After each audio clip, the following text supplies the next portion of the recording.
Kami buka dari berita konsultan hukum pengembang PIK 2 atau Pantai Indah Kapuk 2, Mu'annas Alaidit yang menyebut HGB atau hak guna bangunan yang mereka miliki di lokasi lautan yang dulunya adalah lokasi tambak dan sawah terabrasi atau terkikis oleh lautan. Mu'annas bilang lokasi yang dibeli dari penduduk setempat.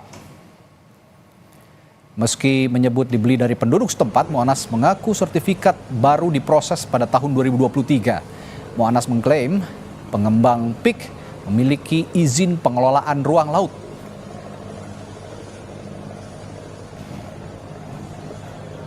Jadi HGB yang dimiliki oleh kita ini ya, ini adalah tanah terabrasi, Mbak. Dulunya tambak sawah. Kita beli dari rakyat. Oke. Ada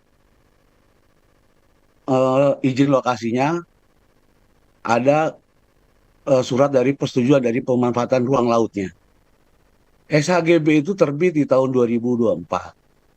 Disertifikatkan itu di tahun 2023 sama warga.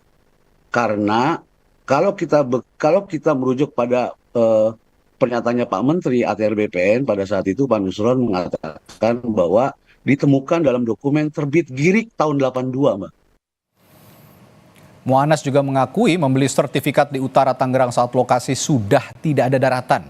Meski demikian, Mu'annas berdalih bahwa rencana tata ruang wilayah lokasi yang dibeli pengembang nantinya adalah daratan.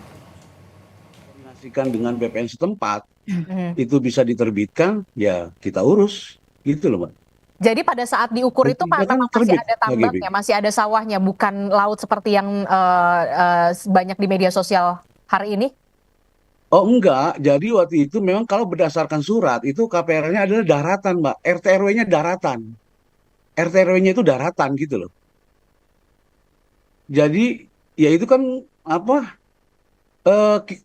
Kalau dalam surat tanah itu yang dilihat itu jangan existing-nya, Mbak, gitu loh. Tapi tata ruangnya itu adalah peruntukan untuk daratan. Saudara, ini adalah citra satelit yang kami dapatkan dari Google Earth dengan riwayat peta satelit sejak tahun 1984. Menurut konsultan hukum pengembang PIK 2 Mu'annas Alaidit, lokasi HGB yang mereka miliki dulunya adalah tambak dan sawah warga. Namun, citra satelit menunjukkan, saudara, lokasi yang dimaksud sejak dulu adalah lautan. Citra satelit justru menunjukkan adanya reklamasi di kawasan PIK yang dulunya adalah kawasan lautan.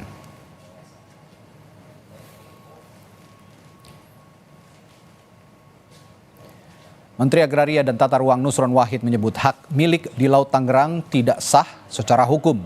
Menteri ATR, Kepala BPN, sempat berdebat dengan lurah setempat karena menyebut dahulunya titik pagar laut adalah empang.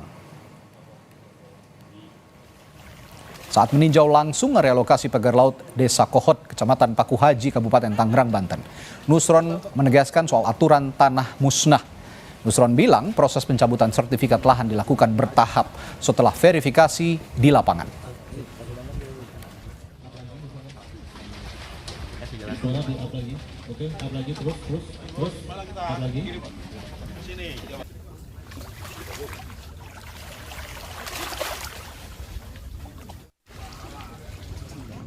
Tadi di sono saya berdebat sama Pak Lurah. Pak Lurah ngotot bahwa itu dulunya empang. Karena udah nggak ada tanahnya, saya nggak mau debat soal masalah garis pantai apa nggak mau itu dulu. Itu toh kalau dulunya empang, kalau yang di sono tadi karena udah nggak ada fisiknya, maka itu masuk kategori tanah musnah. Apa itu yang jelas? Hari ini adalah kalau sekitar 50-an ada kali. Kejaksaan Agung terus memantau polemik pemasangan pagar laut di Tangerang. Nantinya jika ada unsur tindak pidana korupsi, misalnya dalam hal perizinan, Kejaksaan Agung akan ikut menyelidiki potensi pidana dalam terbitnya sertifikat hak tanah di lautan.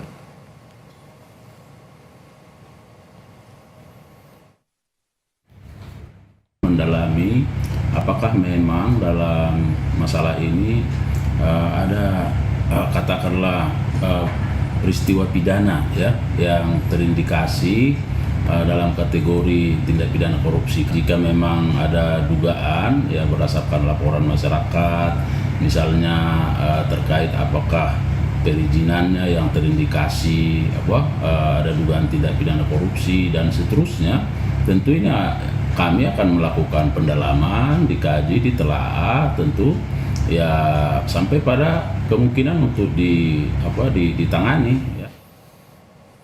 Saudara, meski sertifikat hak tanah terbit di era kepemimpinannya, Presiden ke-7 Republik Indonesia Joko Widodo menanggapi soal pagar laut di wilayah Kabupaten Tangerang, Banten. Jokowi menekankan pentingnya menelusuri proses terbitnya hak atas tanah di lautan dan meminta tidak fokus ke wilayah Tangerang saja. Yang paling penting itu proses legalnya, prosedur legalnya dilalui atau tidak, betul atau enggak betul. Itu kan proses dari kelurahan, proses ke kecamatan, proses di kantor BPN kabupaten. Kalau untuk SHM-nya, kalau untuk SHGB-nya juga di kementerian, dicek aja apakah proses legalnya, prosedur legalnya semuanya dilalui dengan baik atau tidak. Dan itu juga tidak hanya di Tangerang, di Bekasi, juga ada di Jawa Timur dan di tempat lain. Saya kira yang paling penting cek itu, investigasi itu, ya. Menteri Kelautan dan Perikanan Sakti Wahyu Trenggono bilang kementeriannya terhalang undang-undang untuk melakukan penyelidikan terhadap pagar laut. Melalui Undang-Undang Cipta Kerja, Trenggono bilang pemilik pagar laut yang terbukti bersalah hanya diberikan denda administratif. Dari apa yang disampaikan oleh Menteri ATR BPN, itu kan menyebut nama perusahaan, terus kemudian ada juga pemilik nama perorangan gitu. Ya, kita tentu selidiki juga untuk kemudian kita tanya apakah. Kenapa itu begitu susah buat Pak Menteri? Nggak susah kalau kita tanya, kan prosedurnya, karena kan batasan pemeriksaannya kita itu ada ruangnya, nggak bisa bebas semua. Kalau kita polisi kan punya kebebasan ya untuk menyelidik dan lain sebagainya. Kita nggak, di Undang-Undang Cipta Kerja itu hanya di ruang laut, maka apabila yang bersangkutan itu misalnya terbukti, maka dia dilakukan denda administratif. Sementara itu, hingga kini Menteri Kelautan dan Perikanan Sakti Wahyu Trenggono masih belum bisa mengungkap nama perusahaan atau perorangan yang jadi dalang utama pemasangan pagar laut di Tangerang, Banten. Dirinya menyatakan akan memeriksa sejumlah perusahaan yang diduga terlibat dan akan menyampaikannya dalam jangka waktu 20 hari seperti janjinya saat rakor dengan Komisi 4 DPR RI beberapa waktu yang lalu. Ini pasti korporasi besar atau Bapak akan percaya bahwa ini kumpulan nelayan yang secara swadaya melakukannya? Ya, semua tentu akan kita periksa ya. Saya bukan berusaha untuk mengatakan pasti korporasi besar, pasti enggak. Doakan aja dalam waktu dekat ini kita bisa tahu siapa yang akhirnya menjadi terperiksa. Dan terus terang di wilayah kami kan hanya sampai di level itu tadi. Kita nggak akan bisa lari ke yang lain-lain. Tapi yang pasti di wilayah situ ada. Termasuk misalnya kita akan mempertanyakan perusahaan-perusahaan yang ada di situ. Ketika disinggung mengenai kekhawatiran apa yang tengah dihadapi Kementerian Kelautan dalam pengungkapan misteri pagar laut, Menteri Kelautan dan Perikanan Sakti Wahyu Trenggono bilang dirinya telah melakukan proses sesuai dengan porsi sebagai Menteri Kelautan dan Perikanan. Dirinya pun akan mengumpulkan bukti dari seluruh sumber yang terakurasi, baik dari lapangan maupun dari data kementerian. Sedang membawa pesan di luar yang selama ini sudah dicanangkan oleh Presiden Prabowo. Pesan apa? I don't know, you tell me. Tidak ada, Mbak Rosi, nggak ada pesan, nggak ada apa. Tapi yang pasti